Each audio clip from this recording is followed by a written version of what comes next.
Making it last is all I care to do. You loving me, I loving you. Mothers and fathers, husbands and wives, sisters and brothers, friends for life, won't live in the past. All I wanna do now is making it last.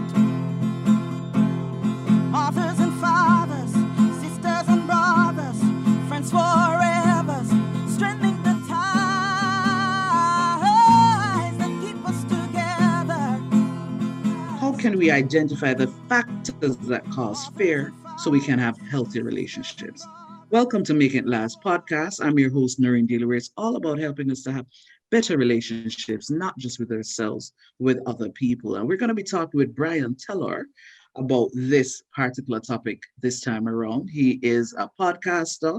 The name of his podcast is Conquering Everest, and you can check it out on different platforms such as Amazon Music, Spotify, Google Podcasts, and iTunes. He's a life reclamation and transformation coach. In a nutshell, Brian, just in case somebody missed the episode where you explain that, just in a nutshell, tell us what that is. So I my coaching is centered around helping people reclaim their lives, reclaim their identities. Imposter syndrome is a big one where people they're living a life and they don't feel comfortable in their own skin. And there's a whole lot of different reasons that may occur, but I help them reclaim their identity and transform their life into the life they want to live. Okay. All right. So before we even get into identifying the factors, why is it even important for us to even talk about the whole idea of fear in regards to relationships? Why? Well, fear is a liar, and fear can lead you down a lot of paths that you don't want to go.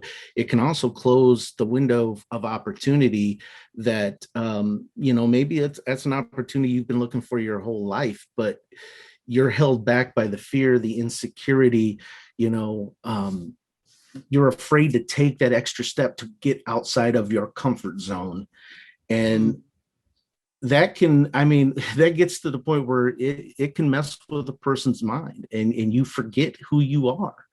And you start to live a life that others define for you instead of the life that you want to define for yourself. Love that. We're going to get back to that. So how can we then identify the factors that cause fear? Well, fear is there's a lot that goes into it. It could be relationships with others. It could be abuse as a child. It could somewhere along your timeline, there was an event that caused trauma in your mind that made you take a back seat to yourself, to your thoughts, to your confidence. Some factors that you can look for if you're a worrier, if you worry about everything, which causes anxiety, which causes I say paralysis. You overanalyze everything. So paralysis by analysis. You will feel restless, like there's something more for you, but you just can't identify what it is and you don't know where to go. You're an overthinker. If you overthink everything, if you try to get perfect, there's no such thing as perfection, but you're always looking for that perfect time, that perfect moment, that perfect thing that that's when I'm going to start. As soon as I find that. For me, it was, I had so many ideas and thoughts. When I was crippled with fear, I'd have all these thoughts and I would start them, but I would never finish them.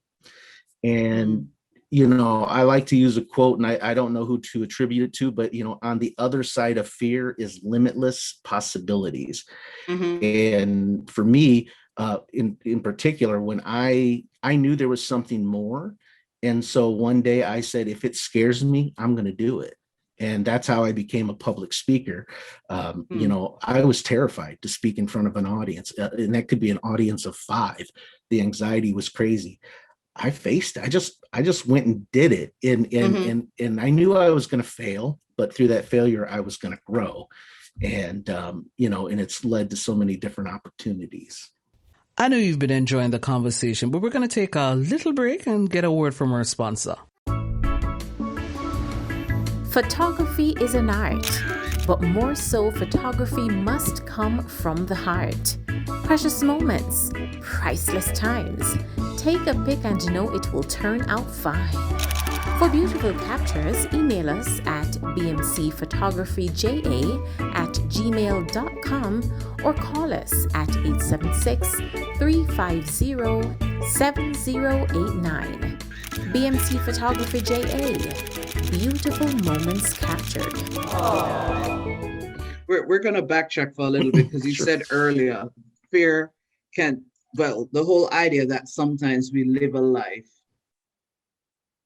Well, I'm paraphrasing, but you basically live a life that others would have identified for you. Speak a little bit more about that, given the fact that sometimes people will see things about you that you're probably not even conscious of, and that's okay. And different books in communication, there's a Johari window and all of that. Some people are listening will know what it is and they can look it up. But the fact that people can then speak into your life or give suggestions in terms of what you are to do, how then do you strike the balance in terms of ensuring that you live the life that you truly want to live and not ignore maybe what people even with good intentions have for you?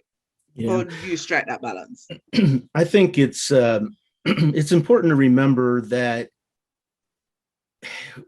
we're all selfish in a way. And so when we surround ourselves with people, we're looking for people that fill the different buckets that we carry. So the bucket, love, confidence, whatever the case may be. So if you're not defining who you are, somebody else is going to define you for them. They're going to create a version of you that fits their needs, not your needs. And they don't do this. It's not something that, everybody does intentionally. It's just unintentionally. We're looking for people to surround ourselves with that meets our needs. So that's why it's very important to be clear on what you want out of your life. Be crystal clear and create that plan and execute that plan, because if you're not creating your life, somebody else is going to create your life for you. That could be in work, it could be in family, it could be with friends, it could be in love, whatever the case may be. You've got to show up and let them know who you are, what you have to offer, and they'll either accept that or they won't. True. I'm going to backtrack a little bit something that you said, the whole idea of people overthinking. Now, there's some people who will say, but Bran, that's just how I am. Because unlike other people who will just be spontaneous and just do things, I have to plan everything out. I need to know what is happening now, what will happen. Because there's some people who basically, they'll plan their lives years in advance, and this is what needs to be happening at a specific time. How then do you know that you've crossed the line into overanalyzing and overthinking rather than just basically just trying to plan your life and making sure that you're on a path? Yeah, so what we need to understand is that ultimately we do not have full control of our life. You could write yourself a guidebook and say, this is how I'm going to live my life day by day, step by step. But that's fine if you're alone on a planet by yourself and there's no other outside influences that could cause a roadblock. But the fact is, in work, our family, our friends, there's always going to be roadblocks. There's always going to be those moments in time where you trip up, and life doesn't go exactly how you hoped it to be. I mean, you get in a relationship and the relationship is great, but then something happens and that person leaves you. You never expected it. Well, you've got to be prepared to pivot. It's kind of like a GPS, right? You put a GPS, you program your direction, but if the GPS picks up and says, hey, this road is closed, I'm going to reroute you. Well, you've got to be willing to reroute. The operative terminology there, Brian, would be willing. The whole idea of being willing. So for those who are not willing, what then? Well, I guess I would ask those individuals, how is that working out for you? Uh, You know, is your life, have you scripted your life, and is your life running by the script? We all want to be in control. We want to be able to, you know, uncertainty is scary. We all want to be certain of our future. We want to know where we go. And it's good to have goals and a roadmap and a plan, but you also have to plan for those bumps in the road, those failures. You've got to be able to you got to understand it's going to happen, and that you may need to readjust your plan because you just don't have full control in your life. Okay. Or what are some of the, well, I zeroed in on the worry and anxiety, but what are some of the other factors that cause fear? Well, I mean, so the cause of fear could be, I mean, for me speaking, you know, from my personal experience in dealing with fear, it was emotional abuse as a young child. It was a lack of meaningful friendships through teenage and young adult years. I was shy. I was very insecure. I did not make friends easy. That, you know, that then created these negative beliefs that I wasn't worthy of love. I wasn't worthy of friendships.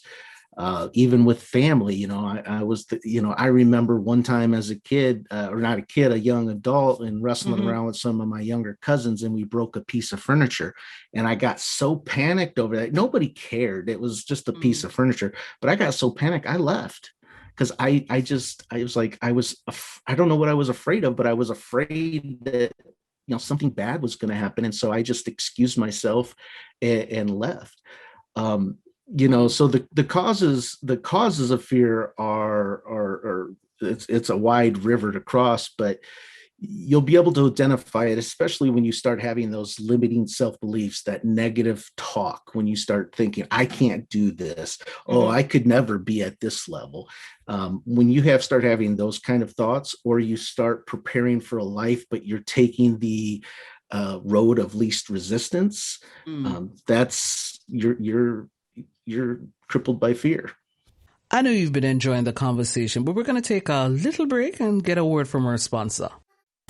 Does your business lack branding? Having difficulty realizing your vision? Look no further. Splinth Brand Design Consultancy specializes in developing personal and business brands. Services include strategic management, website creation, social media branding, and more. Visit them online at www.wearesplint.com. Splinth, the brand you need to succeed. You're saying a lot, but as we're wrapping up, if it is that somebody's listening and they're saying, it's all well and good, you can always talk. I mean, what is the one, if they got nothing else from the conversation, what's the one main idea you'd want them to get? I would say the one main idea with fear is that, well, and it's nothing new. It's been said before, but fear is a liar, and fear will lead you to believe things about yourself that are not true. So if you're not living the life that you had hoped to live, if you are afraid to take those, or I won't even say afraid, because maybe you don't identify it as afraid. If you're not taking those leaps of faith in your day-to-day life, then you need to talk to somebody, and somebody that's going to be able to help you identify those limiting self-beliefs. You may not believe it, but you know, if you're not living the life that you want to live, I would say you've got fear and insecurities that are preventing you from doing what you truly want to do. One final thing, and I want you to use your own personal experience. How then has the whole idea that you've embraced fear, or that you've identified some of these factors, how then has all of this helped you to have healthy relationships? Well, I know, you know, I used to be afraid of quite a bit. And, you know, when I made that decision that I was no longer going to let fear control my life, I attacked everything that I was afraid of. Public speaking. I became a public speaker, which has opened my world up to meeting so many great people and getting so many more people in my corner. With my kids, you know, my oldest, he loves roller coasters and he wants to go to the biggest, scariest roller coasters. There's a time in my life I didn't want nothing to do with that. But then once I said, okay, I'm afraid of it, I'm going to do it. Man, I loved it. And so that created a new bond for him and I, because now we can travel to all these different amusement parks that have the biggest and best roller coasters and just have the time of our life. Coaching, I coached youth sports, and something that I would have never thought I did, but because I wanted to build that relationship with my kids, I came out of my comfort zone and I started to do it. And then I built all these other relationships with other kids and parents that just, you know, just threw my confidence through the roof and made me want more. And I became very passionate about the life that I live. And I'm very purposeful with with how I live. Thanks for sharing, Brian. Thank you. This was Making It Last podcast. I'm your host, Noreen Dealer. It's all about helping us to have better relationships, not just with ourselves, with other people. Until next time. Mothers and fathers, husbands and wives,